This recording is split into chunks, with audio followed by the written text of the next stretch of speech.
Keep Wonosobo Asri Forever. Assalamualaikum Sobat Citra di Wonosobo dan di mana-mana. Halo, selamat pagi menjelang siang ya. Jumpa kembali bersama Ricky Wibisana. Dan seperti biasa Sobat Citra di hari Kamis jam 10 sampai jam 11 ya. Ada yang spesial tentunya kita talk show bersama Puskesmas 1 Wonosobo ya. Dan tentunya di acara TTS ya, Tanya Tenaga Kesehatan bersama Puskesmas Wonosobo 1 Sobat Citra yang selalu menanti-nanti setiap hari Kamis jam 10 ya. Ada TTS. Nah, ini saatnya kita hari ini akan membahas sesuatu yang menarik juga Sobat Citra, dan tentunya sudah hadir bersama Ricky Wibisana narasumber kita dari Puskesmas 1 Wonosobo, ada Mbak Fitri Rekian Marta Worohapsari. Selamat pagi menjelang siang Mbak Rekian. Panggilannya Mbak Rekian ya? Iya, panggilannya Mbak Rekian. Ya, selamat pagi Mas Ricky, Sobat Citra dimanapun kalian semua berada. Semoga kalian selalu dalam keadaan sehat ya. Amin. Hari ini Mbak Rekian juga sehat ya? Alhamdulillah sehat Mas selalu Ricky. ya. Mas Ricky gimana kabarnya? Alhamdulillah selalu sehat, selalu semangat dong ya. Amin, selalu optimis. amin, selalu optimis. Oke, dan hari ini kita akan membahas satu tema yang sangat menarik ini Mbak Rekian. Iya, ya, benar banget. Tentang obat keluarga ya. Tepatnya nih untuk topik kita hari ini asuhan mandiri tanaman obat keluarga atau disebut biasanya dengan toga ya.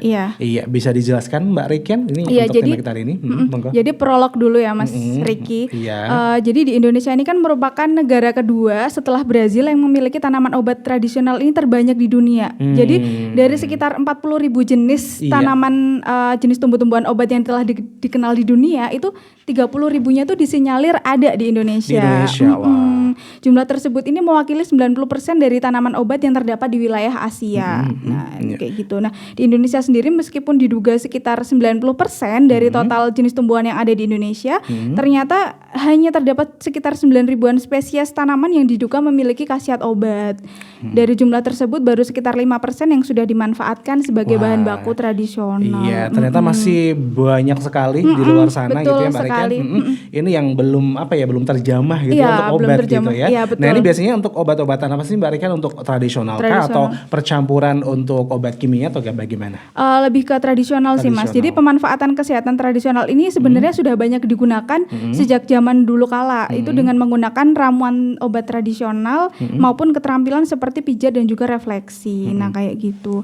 Contohnya kan hasil Riskesdas tahun 2010 nih, penduduk Indonesia nih pernah menggunakan jamu 59,12%. Itu terdiri dari ada tanaman jahe, ya tanaman jahe itu sekitar yang memakai 50%, ya kencur 48%, temulawak 39%, meniran dan juga pace. Iya, begitu ya Mbak Rekian. Jadi di Indonesia juga sekarang tuh masih ada lah ya untuk jamu tradisional ya, jamu gendong ya kan. Jamu gendong benar. Dan bahkan sekarang jamu sudah memasuki masa modern gitu ya. Betul yang banget Mas dikemas Ricky. dalam kemasan ya. Nanti menurut Mbak Rekian gimana sih obat tradisional, apakah ini tuh khasiatnya bagaimana dengan obat yang generik misalnya yang dijual di apotek? Jadi itu kalau obat tradisional itu relatif lebih murah ya Mas. Relatif lebih murah, terus juga efek samping yang ditimbulkan oleh obat tradisional ini sangat kecil.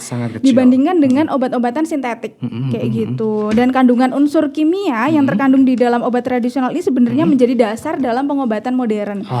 Begitu ya. Gitu. Oke, tadi sebutkan Mbak Rekian bahwa Indonesia ini banyak sekali sebenarnya untuk jenis-jenis tanaman obat gitu ya Mbak Rekian. Benar banget. Ya, ini untuk pemanfaatannya sendiri bagaimana Mbak Rehan untuk obat-obatan tradisional seperti itu untuk keluarga misalnya? Pemanfaatan keluarga ini sebenarnya pelayanan kesehatan tradisional ini merupakan salah satu dari 17 macam penyelenggaraan upaya kesehatan yang diatur dalam undang-undang ya Mas Ricky. Ya itu di Undang-Undang Nomor 36 Tahun 2009 tentang kesehatan. Nah, sebenarnya tujuan dari penanaman obat keluarga itu sebagai tanaman obat keluarga itu yang pertama. Yang kedua untuk penanggulangan pertama pengobatan suatu penyakit. Nah itu jadi paling tidak nggih masyarakat itu memang harus punya kesadaran dan kemauan untuk bisa menanam tanaman toga minimal 3 jenis. 3 jenis ya. Minimal 3 jenis. Misalnya itu ada jahe, kunyit, kencur, serai itu ya minimal 3 lah. 3 itu ya Mbak. Misalnya, ini terutama untuk apa namanya untuk daya tahan tubuh Betul, ya misalnya. Iya betul. Sebagai penanganan pertama terjadinya suatu penyakit gitu Mas. Gitu. Sebagai meningkatkan stamina, daya tahan tubuh kayak gitu. Gitu ya, sangat luar biasa sekali ya. Jadi memang dianjurkan sekali, bahwa kan ini juga pemerintah juga sangat menganjurkan gitu ya Mbak Rehan ya untuk masyarakat itu ada menanam obat tradisional Iya, gitu betul. ya. Ya paling nggak untuk pertolongan pertama gitulah ya. Iya, betul sekali Mas Riki. Iya, dan untuk ramuan Togata sendiri Mbak Rehan ini ada kriteria tersendiri nggak sih? Oh, jadi ramuan toga itu ya paling tidak yang pertama itu harus aman. Harus aman ya. Aman dan bermanfaat. Yang kedua praktis, mudah dilakukan dan juga murah. Yang ketiga ada ketersediaan cara, bahan peralatan yang mudah terjangkau. Misalnya kalau mau bikin jamu itu kan harus punya harus paling tidak itu memasaknya jangan menggunakan stainless steel Mas.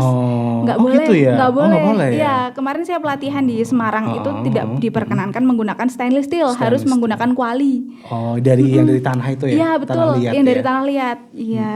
Terus juga merupakan suatu bagian atau sesuai dengan tradisi budaya masyarakat yang diturunkan secara empiris atau turun-temurun dari nenek moyang kita gitu Mas. Oke. Cuman kan sayangnya ini juga nggak semua masyarakat di Indonesia tuh tahu ya Mbak Rekan ya untuk pemanfaatannya gitu ya. Iya. Nah untuk Mbak Rekan sendiri dari pakar kesehatan gitu, dari puskesmas ini ada apa ya? Ada mungkin pelatihan atau apa buat masyarakat atau mungkin ada himbauan apa gitu ke masyarakat?